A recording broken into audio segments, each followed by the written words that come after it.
Hello， 大家好，我是阿曼达。今天来做一种呢，我觉得在美食界完全称得上是奢侈品，但是我强烈建议大家在这个季节一定要试一试的一种东西，叫做蟹粉，以及和它很类似的叫秃黄油。那江浙沪的小伙伴应该对这两样东西很熟悉吧？就是在大闸蟹季节一定要品尝的。先看看今天的食材。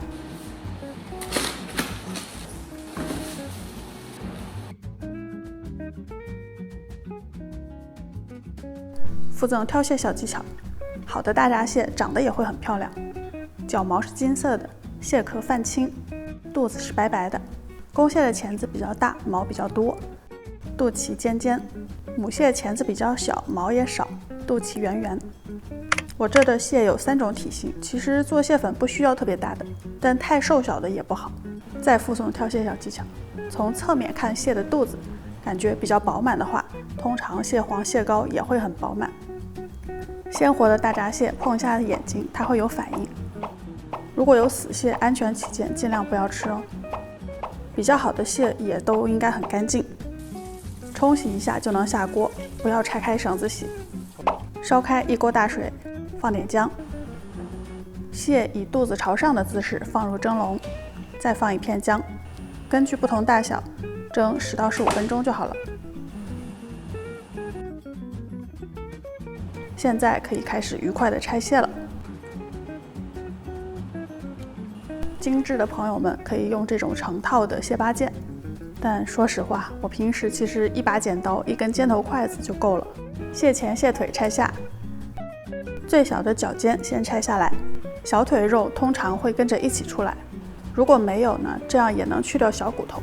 最大的关节处再拆开，另一根小骨头就也去掉了。接着再把关节处都剪断，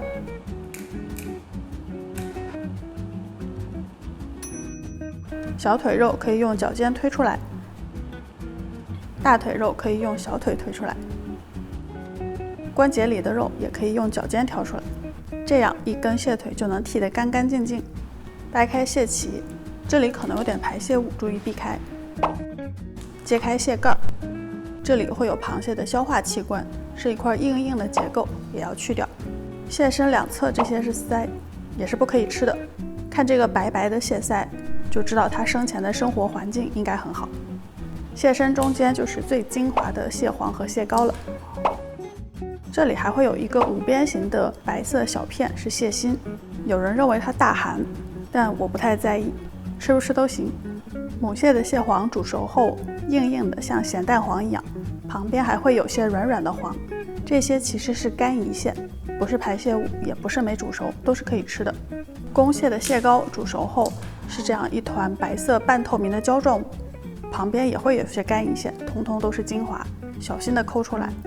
顺便还有小科普，有时候蟹黄蟹膏吃起来会感觉有点苦，其实通常是因为季节没到时候，螃蟹还没有发育成熟，也许这就是青春的苦涩吧。蟹黄蟹膏都取出后，把蟹身横向剪开，因为螃蟹体内的骨骼是这样长的，这样剔出蟹肉就很方便了。最后蟹钳也很简单，掰开去掉这片骨头，分成3节，全部横向剪开，剔肉就行了。彻底拆干净的蟹就是这样的。仔细一点的话，拆完了把蟹壳再拼回去，应该是毫无压力的。其实我留着这些壳真的不是为了炫技，是大有用途的。锅里倒油，要用没味道的植物油，加葱、姜，还有蟹壳，小火慢慢熬，把蟹壳的香味全部保留在这金灿灿的蟹油里。用蟹油再来熬蟹黄和蟹膏，像炒红油一样炒出蟹的黄油，一点姜泥去腥，加蟹肉，还有猪油。猪油能增加香味，但全用猪油的话，猪味太浓，会掩盖掉螃蟹的鲜。这样1半猪油1半蟹油就正好。还需要一点花雕酒和醋，去腥增香。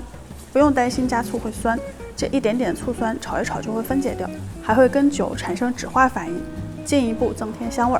酒要选花雕，别用料酒；醋要用镇江香醋或是大红浙醋，毕竟大闸蟹的钱都花了，佐料就别省钱了。继续小火炒到水分基本挥发，油再次变得透明，加盐、糖、白胡椒粉调味儿就可以关火了。趁热装到干净的容器里，别嫌油多，这层油冷却后会凝固在表面，隔绝空气，保鲜防腐。纯手工无添加，高质量蟹粉就这样完成了。冰箱冷藏可以放至少1个月。如果想保存更久，可以分装到小容器里，冷冻保存，存到螃蟹下市了再吃都没问题。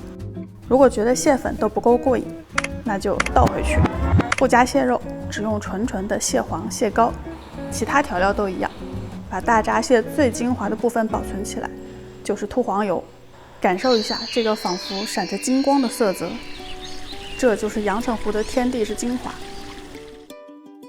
那现在所有的18只蟹全部用光了，就做出这样的2小瓶，加上刚刚放到冷冻里头的2小瓶，就不知道你们感觉这个值不值？虽然真的花了很多的成本、很多的时间，但是我觉得真的很值，因为你试一试自己做的货真价实的蟹粉之后，你就会知道它有多好吃。那它的吃法很多样，你可以把它当做一种奢华的酱料来使用。想感受秃黄油最纯粹的味道，只需要1碗热腾腾的米饭，让大闸蟹精华油在热气中融化，包裹住米饭。这一口吃的不是饭，是金钱；这一口吃的不是饭，是幸福。Oh my god！ 哇！或者清水煮1碗面，趁热盖上满满的蟹粉，淋几滴醋，1点葱花提味儿。就是喜欢这样简简单单的食物。通常做了蟹粉，我第一次开罐肯定要吃蟹粉豆腐。蟹粉加嫩嫩的豆腐，姜泥、盐、糖调味儿，水淀粉勾芡，让每一块豆腐都裹满浓浓的蟹粉汤汁。跟有些餐厅卖的用咸蛋黄冒充的可完全不一样，这才叫真正的蟹粉豆腐。秃黄油虽然金贵，吃法其实也可以很随意。做蛋炒饭的时候，随意加上1勺，1盘9.9块的炒饭，瞬间能提升10倍身价，真的太值了。好，那今天的节目就到这里啦。喜欢我的节目或者喜欢我本人，不要忘记点赞、订阅、关注、评论、转发、投硬币，1键3连。